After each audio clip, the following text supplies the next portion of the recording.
Hello guys, कैसे हैं आप लोग। आशा करता हूँ कि आप सभी अच्छे होंगे और अपने एग्जाम्स की बढ़िया तैयारी कर रहे होंगे। तो गाइस आज है 5 अक्टूबर। तो शुरुआत करते हैं करंट अफेयर्स के नए सेशन के साथ।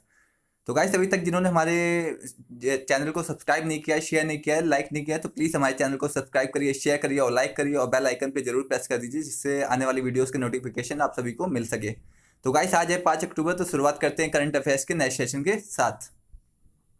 तो गाइस क्वेश्चन नंबर 1 से शुरुआत करते हैं। डिजी शिक्षा कार्यक्रम श्रम एवं रोजगार मंत्रालय ने किसके सहयोग से शुरू किया है। तो गाइस हम लोग ने कल डिजी शिक्षा कार्यक्रम डिस्कस किया था कि इसके इसके इस कार्यक्रम के तहत क्या होगा कि इस कार्यक्रम के तहत युवाओं को डिजिटल शिक्षा दी जाएगी। तो युवाओं को डिजिटल शिक्षा दी जाएगी। कौन सा मंत्रालय इन्हें डिजिटल शिक्षा देगा? श्रम एवं रोजगार मंत्रालय इन्हें डिजिटल शिक्षा देगा। तो श्रम एवं रोजगार मंत्रालय ने किसका सहयोग लिया है डिजिटल शिक्षा देने में? डिजिटल शिक्षा देने में इन्होंने किसका सहयोग लिया? श्रम एवं रोजगार मंत्रालय ने माइक्रोसॉफ्ट का सहयोग लिया है। तो गाइस इसका आंसर क्या हो जाएगा? क्वेश्चन नंबर फर्स्ट का answer option first will be correct. तो डिजिटल शिक्षा कार्यक्रम क्या है कि युवाओं को डिजिटल शिक्षा देनी है। किस मंत्रालय के द्वारा इसकी शुरुआत की गई है? श्रम एवं रोजगार मंत्रालय के द्वारा डिजिटल शिक्षा दी जाएगी। किसके सहयोग से दी जाएगी गाइस? माइक्रोसॉफ्ट के सहयोग से दी जाएगी। गाइस माइक्रोसॉफ्ट के सहयोग से डिजिटल शिक्षा दी जाएगी। कौन सा मंत्रालय देगा? श्रम एवं रोजगार मंत्रालय देगा। और ये डिजिटल शिक्षा क्या है कि युवाओं को डिजिटल शिक्षा देनी है। कौन सी और डिजिटल शिक्षा में क्या क्या आएगा? जैसे सॉफ्टवेयर को कैसे डेवलपमेंट करते हैं, ऐप्स कैसे बनाते हैं, प्रोग्रामिंग लैंग्वेज को कैसे कोडिंग करते हैं। तो ये सभी शिक्षा डिजी शिक्षा कार्यक्रम के अंतर्गत दी जाएगी। तो गाइस ये क्वेश्चन नंबर फर्स्ट इंपॉर्टेंट है, आप लोग इसे याद रखिएगा। तो डिजी शिक्षा कार्यक्रम श्रम एवं रोजगार मंत्रालय ने किसके सहयोग से शुरू किया है? तो गाइस इसका आंसर हो जाएगा Microsoft will be correct answer. तो डिजी शिक्षा कार्यक्रम कौन देगा? श्रम एवं रोजगार मंत्रालय। किसके सहयोग से देगा? माइक्रोसॉफ्ट के सहयोग से देगा। और डिजी शिक्षा कार्यक्रम है क्या कि युवाओं को डिजिटल शिक्षा दी जाएगी। डिजिटल शिक्षा में क्या क्या दिया जाएगा? ऐप्स को कैसे डेवलप करते हैं, और जितने भी प्रोग्रामिंग लैंग्वेज होते हैं उनकी कोडिंग कैसे करते हैं, जितने भी सॉफ्टवेयर होते हैं वो कैसे बनाते हैं, ये सभी जो भी चीज़ें हैं ये सब डिजी शिक्षा कार्यक्रम के अंदर युवाओं को इसका प्रशिक्षण दिया जाएगा गाइस। तो बहुत ही इंपॉर्टेंट क्वेश्चन है गाइस। क्वेश्चन नंबर फर्स्ट का आंसर हो जाएगा option third will be correct. तो गाइस क्वेश्चन नंबर सेकंड पे आते हैं। हारून इंडिया रिच लिस्ट 2021 की सूची में कौन सबसे अमीर व्यक्ति है? तो गाइस 10 सेकंड सोचिए इसका आंसर क्या होगा। क्वेश्चन नंबर सेकंड बहुत ही अभी हाल की घटना है।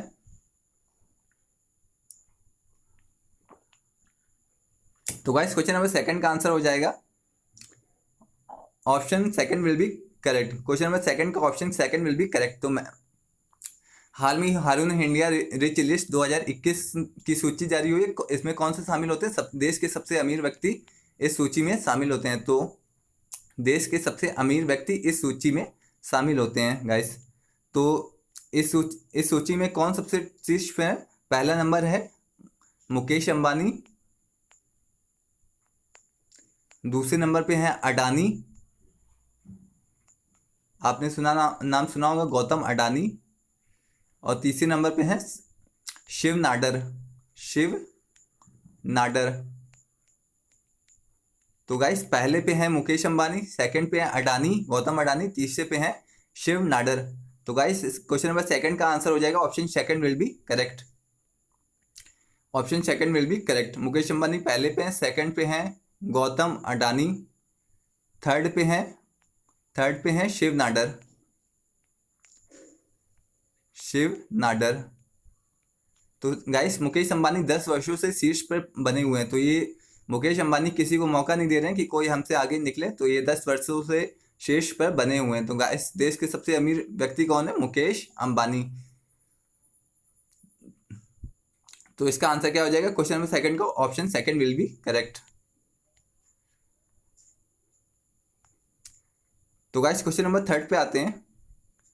हाल में ही केंद्र सरकार ने किस राज्य के 3 जिलों को अशांत क्षेत्र घोषित किया है? तो गाइस इसका आंसर हो जाएगा हाल में अरुणाचल प्रदेश के जितने भी 3 जिलों को अशांत क्षेत्र घोषित किया गया केंद्र सरकार द्वारा। किस कानून के तहत किया गया? आसफा कानून के तहत। आसफा कानून कब बना था?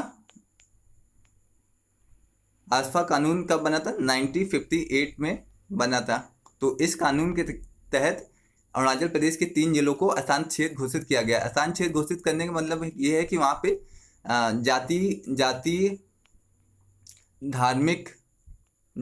धार्मिक आधार पे हिंसा होने की संभावना बहुत ज़्यादा थी। जाति धार्मिक नस्ली आधार पे हिंसा होने की संभावना बहुत ज़्यादा थी, जिस कारण अरुणाचल प्रदेश के 3 जिलों को अशांत क्षेत्र घोषित किया गया है। तो गाइस ये बहुत इंपॉर्टेंट है कि अशांत क्षेत्र क्यों घोषित किया जाता है, क्योंकि वहाँ हिंसा होने की संभावना बहुत होती है। जाति आधार पे, धार्मिक आधार पे, धार्मिक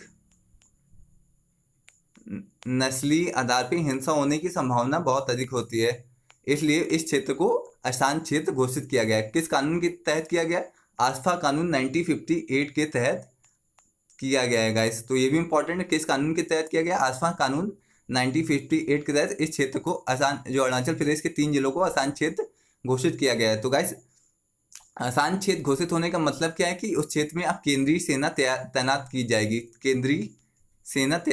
जाएगी, और वहाँ पे वो अब बिना वारंट के गिरफ्तारी कर सकते हैं। बिना वारंट के गिरफ्तारी हो सकती है। अगर आपने कानून का पालन नहीं किया तो आप पे गोली चलाई जा सकती है। तो गाइस ये होते हैं कि आपकी पुलिस, केंद्रीय सेना आपकी कभी भी निगरानी चेकिंग कर सकती है। आप पे कभी भी यदि आपने कानून का पालन नहीं किया तो आप पे गोली चलाई जा सकती है। तो पहला गोली चलाई जा सकती है अगर आपने कानून का पालन नहीं किया। दूसरा, आपकी चेकिंग कभी भी हो सकती है। आप ये नहीं कह सकते कि हम चेकिंग नहीं कराएंगे, तो चेकिंग आपकी कभी भी हो सकती है और आपको कभी भी गिरफ्तार किया जा सकता है बिना वारंट के। कभी भी गिरफ्तार हो सकते हैं बिना वारंट के। तो गाइस ये अशांत क्षेत्र घोषित होने के बाद ये सब घटनाएं होती हैं कि वहाँ पे हमेशा केंद्रीय सेना तैनात रहेगी। तो गाइस इसे आप लोग याद रखिएगा, 1958 कानून के तहत किसी भी क्षेत्र को अशांत घोषित किया जा सकता है। किस आधार पर किया जा सकता है कि वहाँ जाति धार्मिक आधार पे हिंसा होने की संभावना बहुत रहती है। और इसके बाद अशांत क्षेत्र एक बार घोषित हो जाता है तो उसके बाद होता क्या है गाइस? उसके बाद ये होता है कि आपकी जितनी भी आपकी जो केंद्रीय बल वो आपकी कभी भी चेकिंग कर सकती है, कभी भी आपको गिरफ्तार कर सकती है बिना वारंट के, कभी भी आपको गोली मार सकती है यदि आपने कानून का पालन नहीं किया। तो एक अशांत क्षेत्र घोषित होने का ये नुकसान होता है कि वहाँ पे केंद्रीय बल हमेशा तैनात रहता है।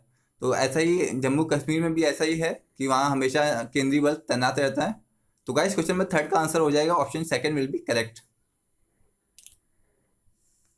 तो गाइस क्वेश्चन नंबर 4 पे आते हैं। हारून इंडिया रिच लिस्ट 2021 की सूची में गौतम अडानी सेकंड स्थान पे हैं। तो गाइस हम लोग ने डिस्कस भी किया है कि मुकेश अंबानी पहले स्थान पे हैं और गौतम अडानी दूसरे स्थान पे हैं। तो ये पहला स्टेटमेंट सही है। और तीसरे स्थान पे कौन है? Shiv Nadar.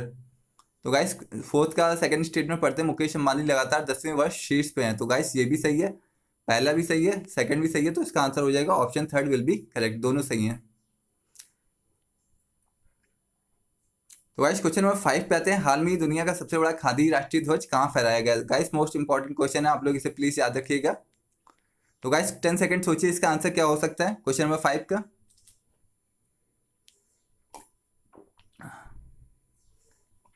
Guys question number 5 का आंसर बताइए क्या होगा।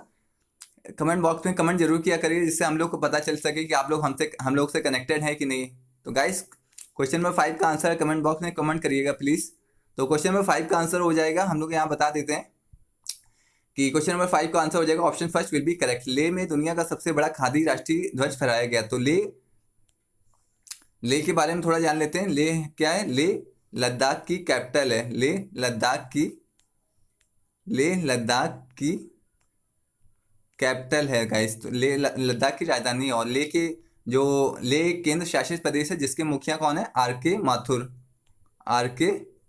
माथुर यहाँ के मुखिया यानी एलजी साहब हैं।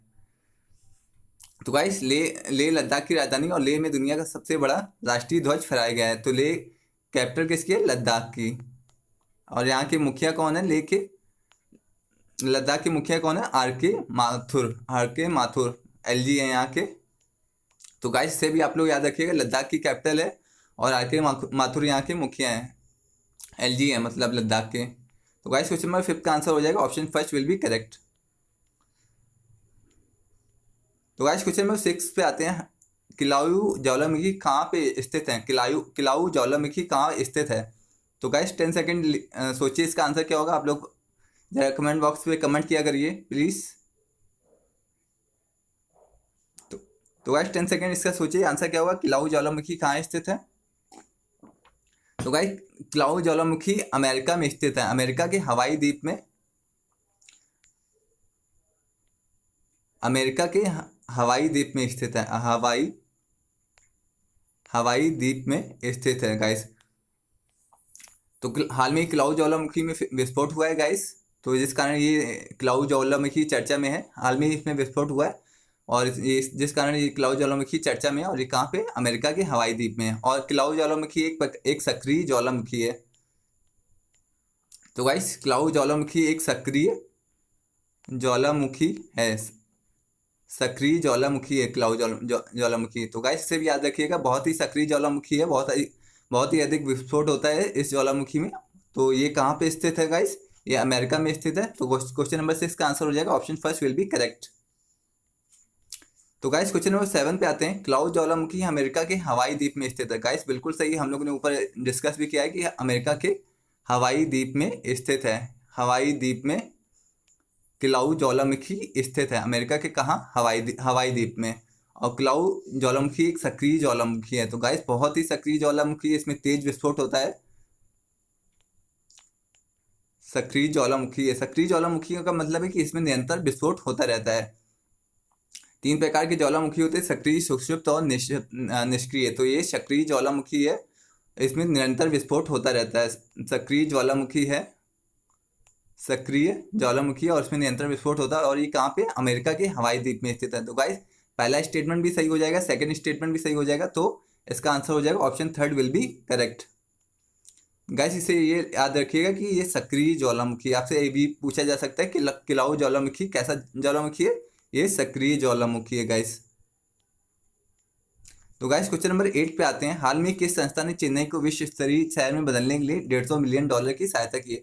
तो गाइस इसका आंसर हो जाएगा क्वेश्चन नंबर 8 का answer option second will be correct. तो हाल में ही चेन्नई को विश्व स्तरीय बनाने के लिए किसने $150 मिलियन की मदद की है? तो गाइस वर्ल्ड बैंक ने हाल में ही चेन्नई को $150 मिलियन की मदद देने की घोषणा की है, जिससे चेन्नई एक विश्व स्तरीय शहर बन सके गाइस। तो किसने मदद की है? वर्ल्ड बैंक ने मदद की है। कितने की? $150 मिलियन की मदद की है गाइस। तो गाइस क्वेश्चन नंबर 8 का आंसर हो जाएगा option second will be correct. तो गाइस आज के करंट अफेयर्स के 8 क्वेश्चन थे। तो 9वां क्वेश्चन हम लोगों ने करंट अफेयर्स का रिवीजन क्वेश्चन डाला है, जो हम लोगों ने पहले डिस्कस किया है। तो क्वेश्चन नंबर 9 रिवीजन क्वेश्चन है, ये रिवीजन क्वेश्चन है। तो इसका आंसर आप लोग कमेंट बॉक्स में कमेंट भी करिएगा, हम लोग यहाँ डिस्कस कर लेते हैं कि क्या है ये क्वेश्चन। नट संकीर्तन उत्सव कहाँ पे मनाया जाता है? तो गाइस इसका आंसर हो जाएगा क्वेश्चन नंबर 9 का option first will be correct. Manipur में नट संकीर्तन उत्सव मनाया जाता है। तो इसमें होता क्या है कि इसमें 3 दिवसीय महोत्सव होता है, 3 दिवसीय महोत्सव होता है गाइस, 3 दिवसीय महोत्सव होता है। इसमें क्या होता है? नृत्य होता है, संगीत होता है। तो ये सब चीज़ें होती हैं। और लोकल जो नृत्य होता है उनका वो करते हैं, जो लोकल उनका संगीत वो जो गाते हैं लोकल भाषा में, तो वो गाते हैं। और जो नृत्य करते हैं, तो एक प्रकार का 3 दिवसीय महोत्सव होता है। बड़ा खुशहाल महोत्सव होता है 3 दिवसीय। तो ये कहाँ पे होता है? ये मणिपुर में होता है, नट संकीर्तन महोत्सव। तो गाइस क्वेश्चन नंबर 9 का आंसर हो जाएगा option first will be correct. तो नट संकीर्तन उत्सव कहाँ पे मनाया जाता है? नट संकीर्तन उत्सव मणिपुर में मनाया जाता है। और इसमें होता क्या है? इसमें नृत्य होता है, संगीत होता है।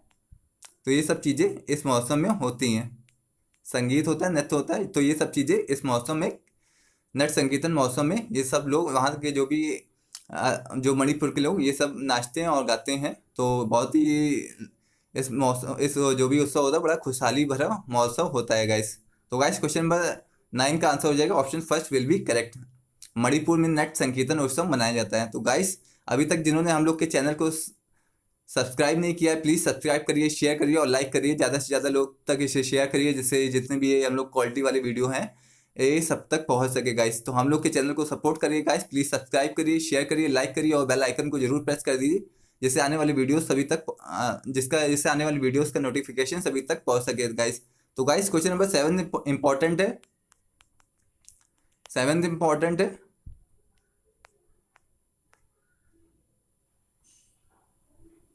और 5th इंपॉर्टेंट है, ये भी इम्पोर्टेंट है, ये भी इम्पोर्टेंट है। तो गाइस ये थे आज के मोस्ट इंपॉर्टेंट करंट अफेयर्स। मिलते हैं करंट अफेयर्स के नेक्स्ट सेशन में। Thank you so much guys.